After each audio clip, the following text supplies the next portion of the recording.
the meanwhile, yesterday we talked with Representative Dr. John Bison. Today it's Representative Jon Hoadley from Kalamazoo. Good morning. Good morning. Thanks for having me. Thank you for coming back. Excellent. Roads. We have a deal done. Yes, we do. But before we talk about roads, I do want to get a plug in really quick. You told me this, and then I went right to the roads. It's all good. So today, County Commissioner Stephanie Moore, Mayor of Kalamazoo Bobby J. Hopewell, and myself are helping to celebrate the 240th birthday celebration of the U.S. Marine Corps. Yes. So we're inviting the entire community, but especially our vets and Marines, out to the Arcadia Brewing Company tonight. The event is free. It starts at 8 o'clock, and there'll be a cake-cutting ceremony at 8:45. Ooh. So we hope everybody can attend and, help us support and celebrate with some of our finest. Cake and beer? Cake and beer. All right, this is the Arcadia in Kalamazoo, is that right? That's correct. Okay.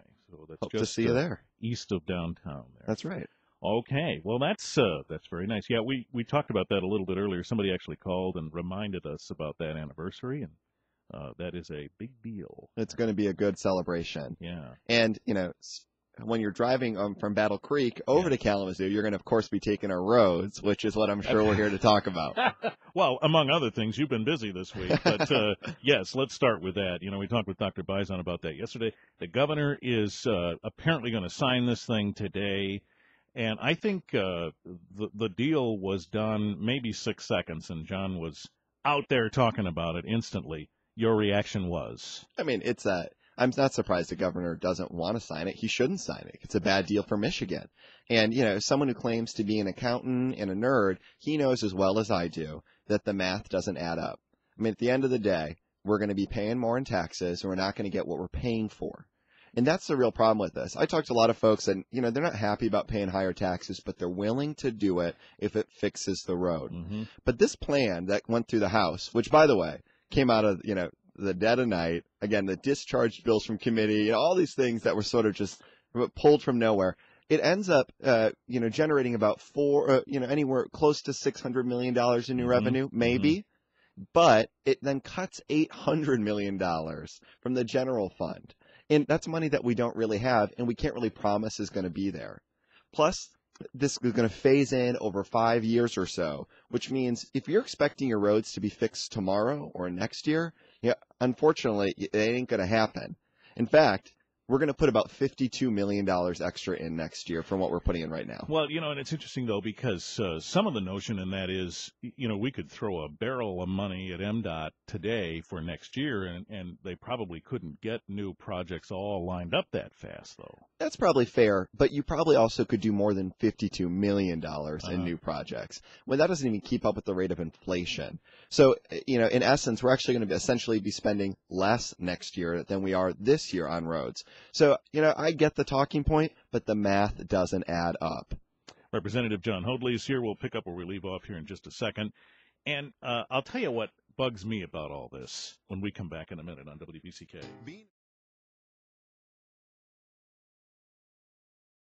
8:15 WBCK. Representative Jon Hoadley of Kalamazoo is here today. We're talking about a number of things, not the least of which is roads. Okay, so here's the thing. Politics. This is the part that bugs me, and I think there's probably folks who agree with that, here's the Republicans saying this is the best we can do. Here are the Democrats saying this stinks. And a point that Dr. Bison made yesterday in all of this is speaks to the political issue. This is the only thing we could agree on. No. And we don't really agree. That's but not true. This is where we compromise. See, but that's not true. Here's the piece where literally folks Republicans were storming out of other Republicans in the debate, in the conversation about the plan. And so when there was a decision that Republicans said, we won't negotiate with Democrats and we're going to do it all of ourselves, and that's actually what happened, then you can't say, well, this is the best we could do. Because in the spirit of compromise, Democrats were ready to take the tough vote. And I think that, we wouldn't have gotten everything that we put in our plan. We talked about raising a small increase in the corporate rate to then pay for some of these roads. If that wasn't going to happen, then it wasn't going to happen. But the idea that then we should just walk away from Democrats and not include them at all, you can't then say, well, this is the best we could get. When you stop trying, you shouldn't then say, well, this is the best we could get. Well, let me turn this around, though. If the Democrats were the majority, was there a chance that would have happened the other way? Well, I think there's obviously pieces where we could have discussed, right? And so we would have talked about what's the right mix. We probably would have put more of a balance in charging those heavy trucks that use the roads. Mm-hmm. And, maybe it would have been a different mix of registration fees or gas taxes and diesel taxes. Now, the Republicans may have negotiated with us and said, well, we wanted a slightly different formula. The thing we probably went to negotiate on was the terrible income tax cut that could set us up for fiscal disaster in the state of Michigan. But there's room for negotiation on the parts that we agree on. But, politics doesn't work, and no one wants us to then just say, well, if you don't agree with me 100%, I'm just not going to talk to you. I'm going to take my marbles and go home. Mm-hmm. That's not what people want us to do. Well, and the thing is, though, the more dissenters we have, or the more disagreement we have, the less chance we have at getting to the compromise. I mean, not just Democrats and Republicans, but now we have a faction of Republicans who say no new taxes at all. So now you have that. Plus, you have some Republicans who are open to new revenue, like the governor, and then the Democratic perspective. We really have sort of a three-way battle here, don't we? I think that's probably fair, right? There are some folks that ideologically are opposed to any investment in our state, and Democrats, though, and this is a great example where if we could have had a really monumental bipartisan solution.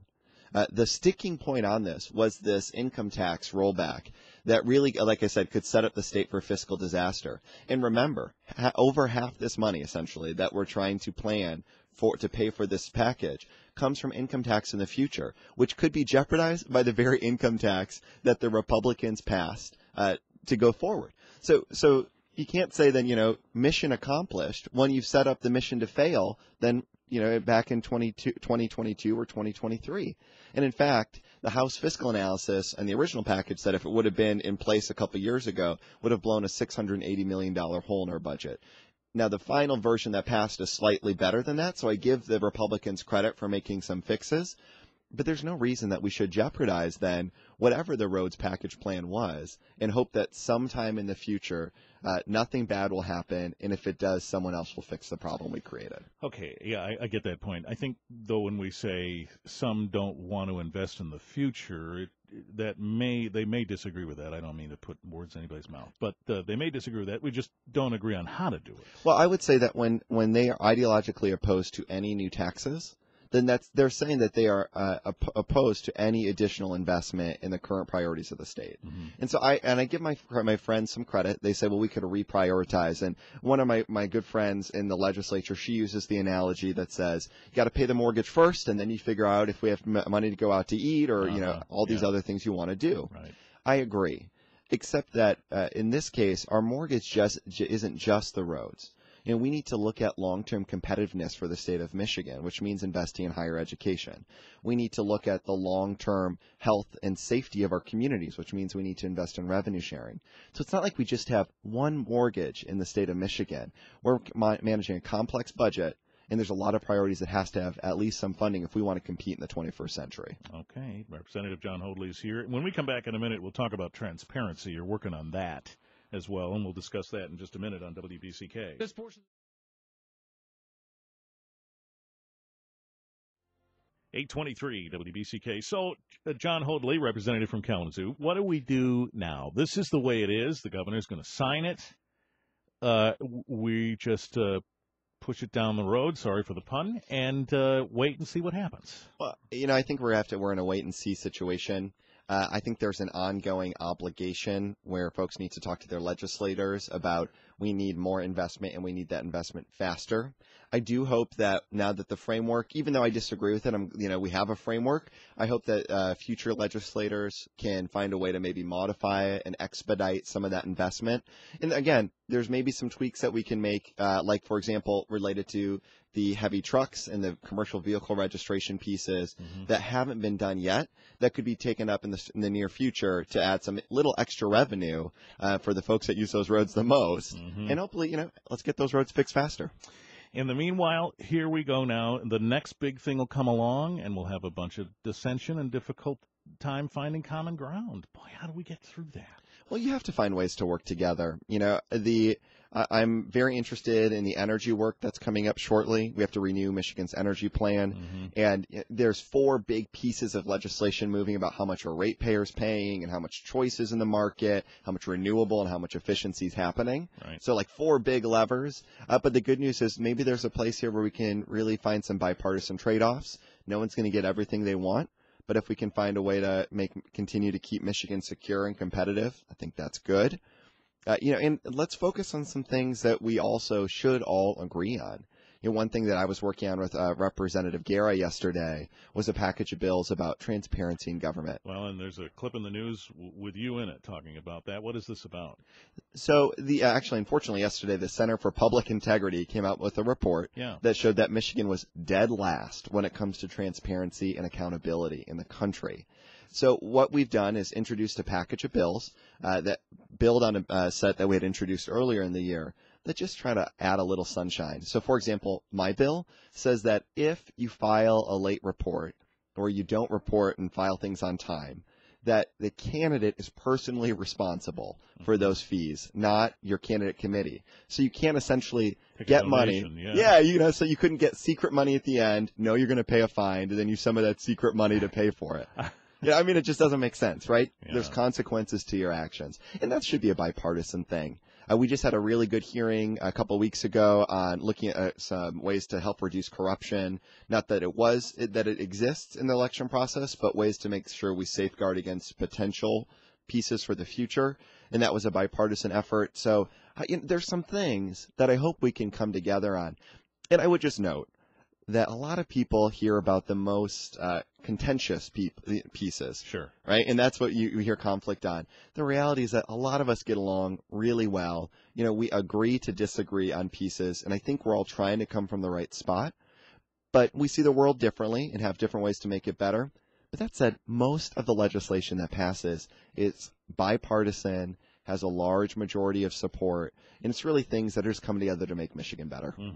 It is interesting because there is some regard for the person who digs in and says, these are my principles, and I'm sticking to them. But eventually, we get stuck, don't we? Yeah, exactly, which is why we need to keep finding ways to come together. I would put a plug in here and note that one of the things that's really prevented us, I think, from having deep, long-lasting solutions for Michigan are term limits in gerrymandered districts and then these high campaign finance spending, all this money in politics. When we have to have relationships, right? Everyone that you work well with at work, in your family, we all know this. But when you keep cycling a third of the legislature out every 2 years, it's hard. Over. Yeah, you got to start over, and it's hard to build trust with people. And when you're asking someone, hey, we need to compromise, you might not like this vote, but I need you to vote yes on it, and I'm going to take a vote on something else I don't like that I'm going to vote yes on because it's what's best for Michigan. It's hard to do that when you just met someone. But when you have deep respect and trust, then it gets done, and that's what we need to go back to working towards here in Michigan. Is anybody willing to try and do away with term limits? Representative Ed McBroom has a set of constitutional amendments that he's authored, and I actually co-sponsored both, bipartisan support on both of them, that would look at reforming term limits to either eliminate or make a bank of years. So instead of saying you only have 6 years in the House and 8 years in the Senate and you're done, it would be a bank of 16 that you could spend as you choose. Either way, it's trying to say the people that should have the most choice in this really are voters, not an arbitrary set of rules, or lobbyists who literally just tell us in our orientation, we're going to be nice to you for a couple of years, but remember, we'll be here longer than you are. And that's messed up. Well, yeah, but the basis of term limits from a voter's point of view is we don't want anybody getting too cozy up there and working for their own interests and not the interests of the people. And the longer you stay, the more comfortable you get. Is there validity in that? So I think the empirical evidence shows that that's not true. What ends up happening is that when you are getting started, it's like any new job, and there's a learning curve. And unfortunately then, people are pushed into votes that may be against their district or their beliefs. Lobbyists try to lead you one way because you don't know better. You haven't done a budget before. You haven't passed a set of amendments and bills before. So there's a piece there that actually says, this doesn't we were sold a bill of goods that's not true. And then what happens is when you're in your final term, they all know you're in your final term. So everybody's either figuring out how to move up or move out, and that's not being responsive. We are founded on this idea that in American democracy, voters make the best choice. And what this is saying is that arbitrarily, that the best person for the job shouldn't get to have that job. And I have a lot of faith that says if the rest of the rules are working fairly, and a representative is doing a bad job, then vote the bum out. Mm-hmm. We don't need some set of rules that does our job for us. Right. Have you felt the lobbyist pressure already? Oh, absolutely. Okay. I mean, we all have. And and it happens very quickly. And I also don't want to malign all lobbyists, right? Because some are there to help you, like on complex issues that you don't know a lot about. But the truth is, the folks that are oftentimes running the agenda are not the representatives, especially those first-termers. Mm-hmm. You got to wait your turn. All right. I guess we could have a whole other show on that subject. I hope we do. Yeah. All right. Jon Hoadley, representative from Kalamazoo. Thank you. Thanks for having me.